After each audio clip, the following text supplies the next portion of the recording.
paz do Senhor para você que acessou agora esta aula. Sou o pastor Emílio e é um prazer estar com você mais uma vez para mais uma lição da Escola Bíblica Dominical. Lembrando que nós já estamos no quarto trimestre de 2020, usando aquela lição preciosíssima, a fragilidade humana e a sabedoria de Deus, contando todo o drama, toda a história de Jó e o que ela serve para nós. Aproveite para se inscrever no canal. Deixe também o seu like aí, curta este canal, divulgue, compartilhe, para que você seja sempre bem informado pelas aulas da EBD, pela IADIO Joinville. Deus abençoe você grandemente. Vamos então para a nossa lição, a lição de número 4, cujo título é O Drama de Jó. Nós temos o nosso texto áureo, ele está em Jó, capítulo 2 e o versículo 21. Jó 2 e 21 diz o seguinte: E disse: Nu saí do ventre da minha mãe, nu tornarei para lá. O Senhor o deu e o Senhor o tomou. Bendito seja o nome do Senhor. São palavras de Jó em meio às calamidades. Ele teve forças para dizer isso. A verdade prática inserida em nossa lição. A despeito das grandes provações que se abatem em nossa vida, à luz do exemplo de Jó, devemos permanecer fiel ao Senhor.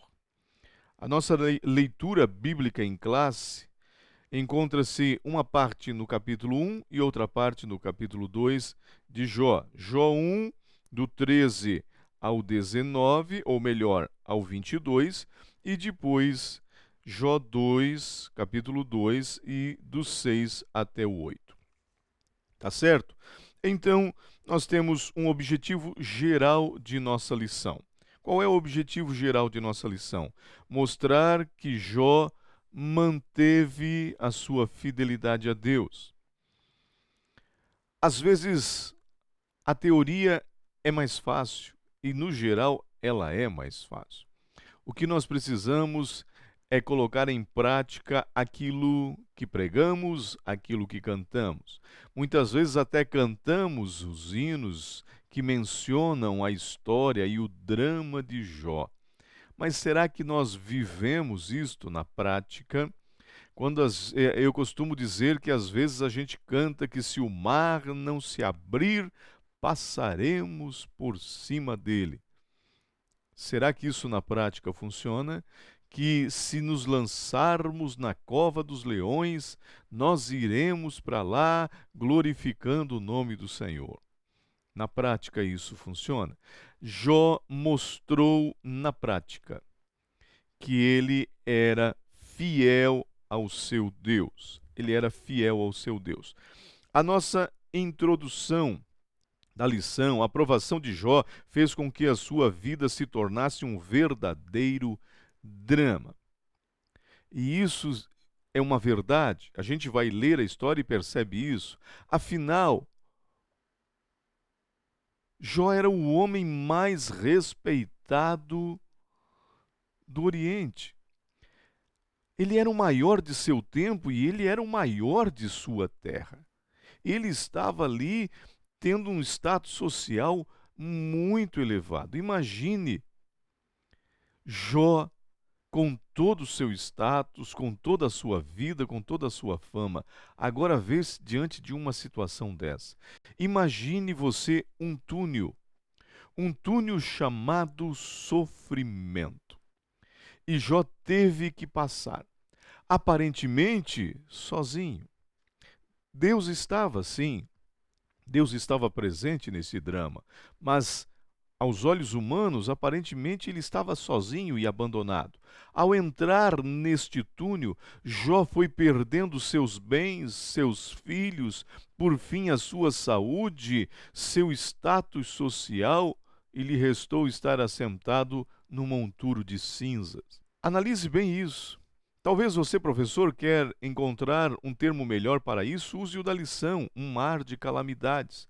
Não esqueça de refletir como Jó reagiu diante de tudo isso.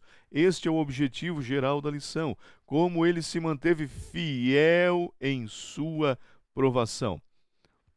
Observe bem essas coisas.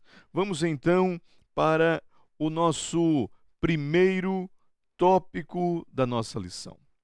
O primeiro tópico de nossa lição vai falando o seguinte: tragédia de natureza econômica. Vai dizendo assim, ó, o sucesso na esfera comercial. Nós vamos tratar aqui o sucesso na esfera comercial, o sucesso na esfera do campo, quão abrangente era os negócios de Jó, como alcançava tantas coisas, e nós iremos aprender. Observe bem, nós já estudamos nas lições anteriores que Jó era o maior de todos do Oriente. Seu status social foi construído a partir de toda a sua prosperidade. Além de sua integridade, de sua vida com Deus, Jó nutria uma riqueza sem igual.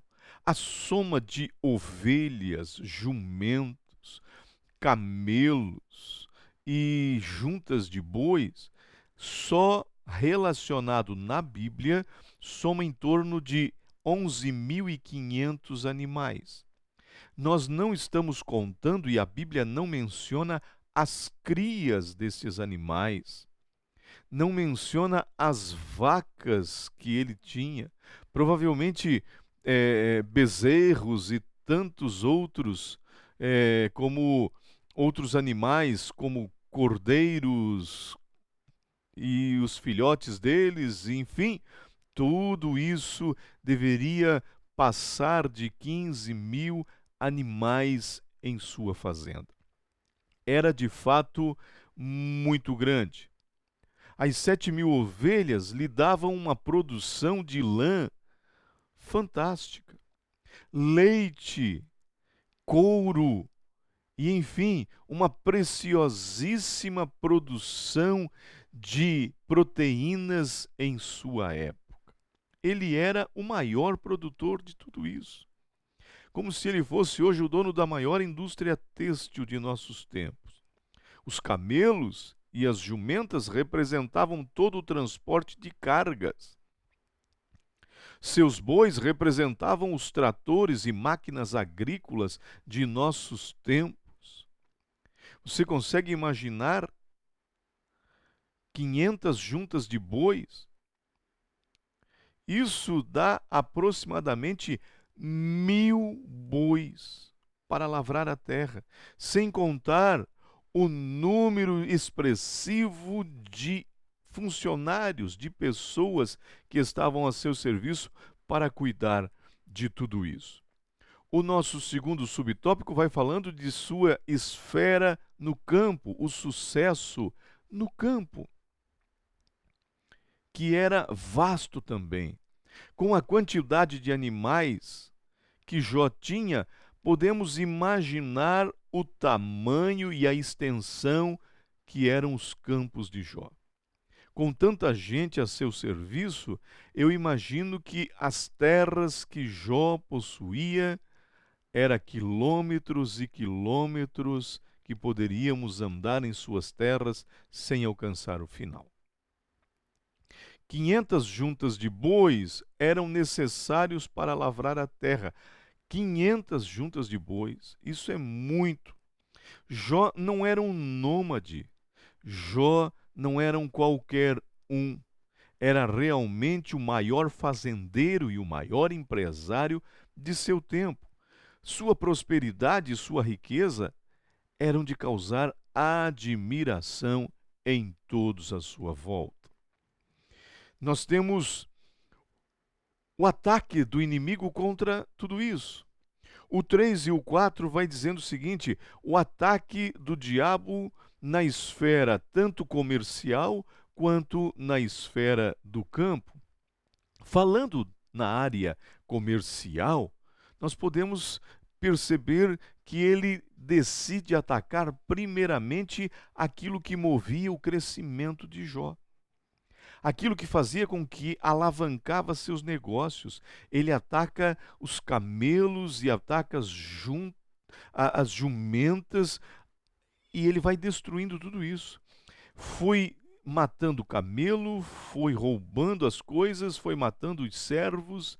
Por quê? Porque isso alavancava o crescimento de Jó. O inimigo procurou atacar justamente Jó de início, na sua produtividade. Parece que o sucesso de Jó incomodava o inimigo. É isso que ele faz conosco. A sua prosperidade, a bênção que tem sobre sua vida, por seres fiel a Deus, incomoda Satanás. A nossa fidelidade incomoda o diabo. A Bíblia diz que depois que Ezequias fez tudo com tanta fidelidade, o rei da Síria, Senaqueribe, se levanta contra ele. Eu tenho que dizer para você que a fidelidade atrai o inimigo, incomoda ele. Foi o que aconteceu na vida de Jó. Ele quer nos paralisar. Ele quer nos causar medo, ele quer que nós recuemos, ele quer que deixemos de ser fiel ao Senhor nas contribuições e de ser abençoados, porque se ele puder interferir em sua fidelidade, ele vai interferir também em sua bênção diária que vem de Deus. Entenda isso. Então, ele quer que deixemos de ser produtivos e frutíferos na obra do Senhor. Foi o que aconteceu com Jó. Ele ataca primeiramente esta parte. Os camelos falam de capacidade de andar em lugares difíceis. Para quem já esteve em Israel, como estive, os camelos têm uma facilidade de andar sobre a areia quente, de andar sobre pedras e terrenos difíceis. Esse animal tem essa facilidade. As jumentas falam de animais que andam em lugares altos, em lugares até perigosos, mas elas têm uma facilidade para isso. Ele não quer que você cresça, o inimigo não quer que você prospere. Falando da esfera do campo, no nosso subtópico 4, ele vai atacando justamente a força do alimento. Quando a Bíblia diz que caiu fogo do céu e consumiu as ovelhas, os rebanhos, 7.000 ovelhas e tudo que tinha ao seu redor. Observe bem, caiu fogo do céu. Não obstante ser de cima, vir do alto o fogo, não vinha de Deus. Não tinha procedência divina. A Bíblia diz em Efésios 6 e 12 que nas regiões celestiais há potestades, principados, e há uma ação maligna severa nas regiões celestiais. Apocalipse diz que também o diabo fez cair fogo do céu. Ovelhas que produziam leite, produziam carne, proteínas, vestes, foram consumidas. Os bois, que eram a força do trabalho, ele destrói também. Ele quer tirar-nos de nós, ele quer nos enfraquecer, ele quer que paremos de trabalhar. O inimigo quer destruir com nossa produção, ele quer enfraquecer-nos, tirar-nos as provisões que vêm de Deus e as forças, mas devemos permanecer firme, porque Deus está conosco. Terminando o nosso tópico de número 1 e seus subtópicos, nós estamos já no tópico de número 2. Vamos então tratar deste tópico, tragédia de natureza familiar. Observe bem. Até aqui, a gente mencionou tragédias na área produtiva de Jó, nos seus funcionários, naquilo que pertencia a ele por riqueza.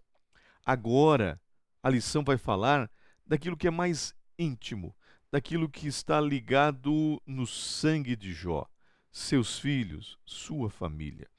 Vamos então para a nossa o nosso primeiro subtópico. Vai tratar dos filhos de Jó. Perder um filho. Perder um filho num dia é doído demais. Perder 10 filhos no mesmo dia é uma dor incomparável, sem comparação.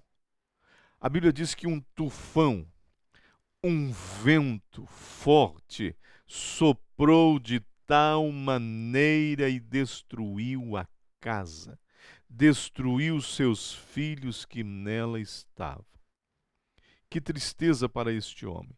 Parece que os filhos de Jó ainda não tinham conhecimento do que estava já a acontecer no campo. As ovelhas, os animais, os ladrões, os caldeus, os sabeus que estavam atacando, eles não sabiam, estavam intertidos em uma confraternização e não perceberam isso. Quando de repente veio a destruição e destruiu tudo isso, veio um vento terrível e acabou com eles. E alguém pergunta: mas que injustiça! Será que Deus não está no controle das coisas? Será que Deus não está no controle da natureza? Observe bem, sempre esteve, Deus sempre esteve no controle, nunca perdeu. O que aconteceu aqui foi simplesmente uma permissão divina, e o fato de sermos servos de Deus, adorarmos ao Senhor, fiéis ao Senhor, não nos impedirá que os intempéries da natureza nos atinjam. Quantos agricultores de nossos dias têm sua lavoura com perca às vezes total, por causa de uma chuva de granizo, fortes chuvas, por causa de enxurradas, casas de servos do Senhor que queimam, que pegam fogo, secas extremas que acabam trazendo problemas para os seus servos, granizo que cai em abundância, destruindo a lavoura, vendavais que derrubam empresas e propriedades de servos de Deus. Só precisamos saber de uma coisa: nós precisamos ter em mente que a nossa vida aqui passa por tudo isso, sim, mas nada disso vai extinguir nossa fé em Deus. Um dia tudo isto vai passar. Deus está no controle. Vamos falar agora da esposa de Jó. A nossa lição trata, além dos filhos, vai falar da esposa. Tão terrível era o estado de Jó, que a esposa lhe sugeriu a eutanásia. Ela olha para ele e diz: amaldiçoa este teu Deus e morre. Ela não suporta ver seu esposo passar por isso. Somente este versículo menciona ela. Nós não temos detalhes de quem, de onde veio, de sua fé, de sua crença. Não sabe-se se ela era tão fiel quanto seu esposo, provavelmente não, porque não suportou vê-lo passar por isso. Isso é comum nos lares. Às vezes o cônjuge serve a Deus com mais intensidade, o outro já não é tão fiel, já não é intenso em sua adoração. E como temos lares assim? Falta apoio, às vezes, do cônjuge na hora da provação. Mas observe uma coisa: por mais que haja interpretações tentando suavizar estas palavras, como alguns teólogos liberais dizem que ela mandou, adore a Deus e descanse em paz. Não é verdade. O texto é claro em dizer: ela mandou amaldiçoar a Deus, porque Jó reage de uma forma veemente, com educação, mas veemente, e ele diz o seguinte: falas como qualquer doida. Então ela usou de fato palavras de caráter incrédulo. Ela de fato usou. Claro, observe a situação dela. Uma senhora casada com um homem rico, com um grande empresário, era crente, honrado na sua comunidade. Eu imagino que ele tratava muito bem ela, porque um homem convertido, sincero, temente a Deus como era, ele tratava bem a sua esposa. Todo esposo temente a Deus, todo esposo que é sincero e é justo vai tratar bem sua esposa, vai tratar bem seus filhos. E a conduta de Jó mostra que ele tratava, sim, tratava bem a sua esposa. Mas tudo mudou de repente. Tudo ficou difícil de repente. Amanheceu de uma hora para outra, ela, não foi só Jó, ela perdeu seus filhos. E uma mãe sofre muito com a perda de filhos. Bens, além de tudo, e vê seu esposo sentado nas cinzas, cheio de chagas. Não é fácil. Ela não encontrou estrutura. Ela não suportou a severidade das calamidades que vieram sobre ele. Sua estrutura espiritual não era a mesma de seu esposo, não era a mesma do seu marido. Não conseguiu, ela ficou ressentida com Deus. Ela disse: amaldiçoa este teu Deus. E ressentida com Deus, ela se tornou um agente do adversário. Era o que o inimigo queria, que ele amaldiçoasse a Deus. Foi o que ele disse na conversa com Deus: ele vai te abandonar. Mas nem a sugestão da esposa fez com que Jó desistisse. Ela, como muitos de nós, não foi aprovada na escola do sofrimento. Muitos nos nossos dias passam por isso. O terceiro subtópico diz o seguinte: o fato em si. O fato. Um vento forte soprou sobre a família de Jó, devastando-a. Encerramos o terceiro, ou melhor, o segundo subtópico, falando o seguinte: este segundo subtópico vai dizer dos ventos que sopram também sobre a nossa família. Assim como o vento soprou na família de Jó, nos nossos dias o vento também está soprando sobre muitas famílias. E, infelizmente, está conseguindo destruir a todos. Famílias inteiras são sendo destruídas pelo divórcio, pela separação, por brigas, por drogas, por tantas coisas ruins. É preciso que as famílias se submetam ao senhorio de Cristo para poder suportar a força da apostasia, das lutas que vêm. Dediquem-se às coisas de Deus. Estejam com a família mais vezes ao templo. Leem a Bíblia e meditem na palavra do Senhor para que sua vida espiritual venha a ser nutrida pelas coisas de Deus. Isso é importante. Vamos para o último subtópico, ou melhor dizendo, vamos para o último tópico de nossa lição. A tragédia de natureza física e psicológica. Agora vai falar muito perto de Jó, vai falar dele mesmo, tá certo? O nosso terceiro tópico vai tratar de algo muito particular do próprio Jó. Observe o seguinte: Jó, aqui diz assim, ó, o diabo toca na saúde de Jó, o primeiro subtópico. É bom relembrar que tudo isso foi com a permissão de Deus. O diabo toca os bens e toca a saúde com permissão de Deus. Houve uma palavra liberada de Deus.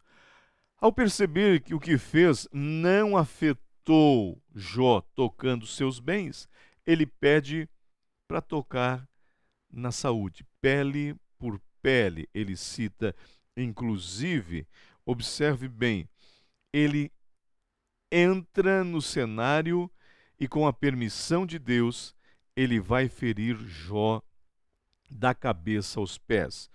O subtópico 2 diz a saúde física de Jó.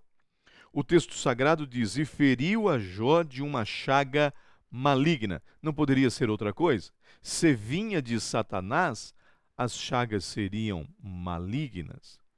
O texto sagrado diz que o corpo dele ficou coberto de chagas da cabeça aos pés. A coceira que Jó sentia era insuportável. A febre que seu corpo produzia gerava um calor infernal. Ele sentia algo terrível. Sua situação era trágica. Um monte de cinzas. O patriarca se encontra ali.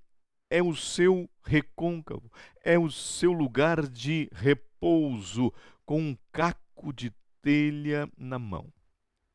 Raspa suas chagas esperando a morte chegar.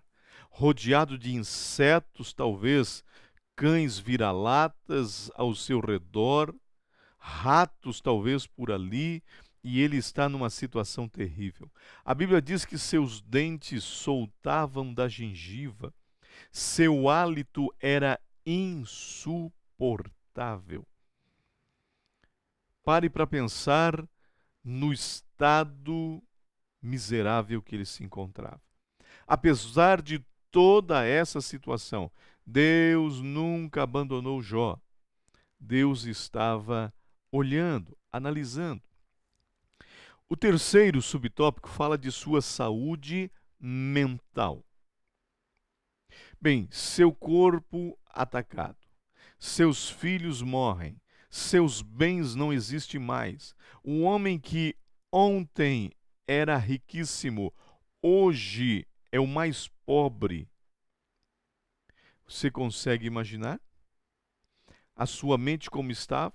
Não há dúvidas que, além do sofrimento físico, Jó passou por uma pressão psicológica muito grande. Foi terrível. Que Deus nos guarde disso. Apesar de não haver nenhum texto explícito sobre isso, a gente pode perceber. É muito óbvio o sofrimento psicológico. É muito óbvio. Um homem que vivia uma vida íntegra, abençoada, e o que mais intriga é a pergunta: o que eu fiz de errado? O que eu fiz para merecer isto? Sempre procurei viver uma vida ilibada na presença de Deus e estou passando por isso.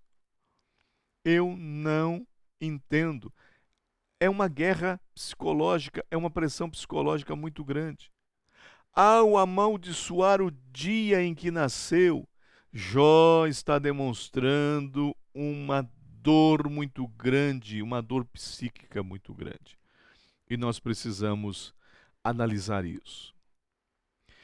Queridos, a nossa conclusão. Nessa lição vimos o drama de Jó, que foi provado de uma forma dura no seu trabalho, na família e na saúde. Uma pergunta para nós: de que maneira reagiríamos diante de tantas provações? A confiança no Todo-Poderoso foi o que manteve Jó de pé. Nós reagiríamos da mesma forma? Jó sabia que no controle Deus estava. Muitos preferem o suicídio diante de um sofrimento disso, dizendo que é melhor assim para aliviar a dor.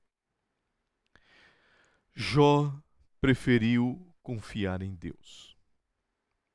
Alguns procuram as drogas, Jó preferiu confiar em Deus. Por mais dolorosa e desconfortável que seja a prova que Deus nos submete, analise uma coisa: é sempre para um crescimento espiritual. Ele quer nos polir, ele quer melhorar. A operação da prova na nossa vida é para um melhoramento das coisas de Deus. Ele quer descortinar segredos, grandezas do seu amor, de sua onisciência, de sua soberania, que nós ainda não conhecemos. Que Deus nos abençoe, que possamos nos manter firmes no meio da prova, seja ela física, familiar, material, psíquica, mas que Deus nos dê forças para isso. Foi bom estar com você aqui. Obrigado por sua atenção e até a próxima lição, se Deus assim permitir. Deus abençoe.